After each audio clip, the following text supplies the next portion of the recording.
இப்போ தமிழ் தேசிய அரசியலுக்கும் திராவிட அரசியலுக்கும் எப்போதும் மோதல் தான், 100 ஆண்டு கால மோதல் இருக்குது.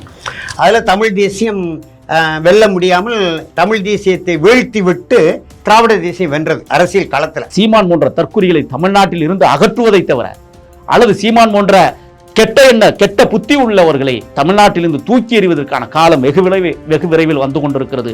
அப்போ 2009 முள்ளிவாய்க்கால் இனப்படுகொலை மிகப்பெரிய துரோக செயலை திராவிடம் செய்கிறது.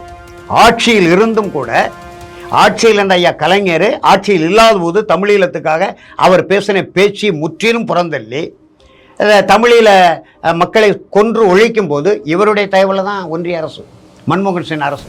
அப்போ இவர் நினைத்திருந்தால் அந்த குறைந்தபட்சம் இனப்படுகொலையாக தடுத்து நிறுத்தியிருக்க முடியும். எதுவுமே செய்யலை.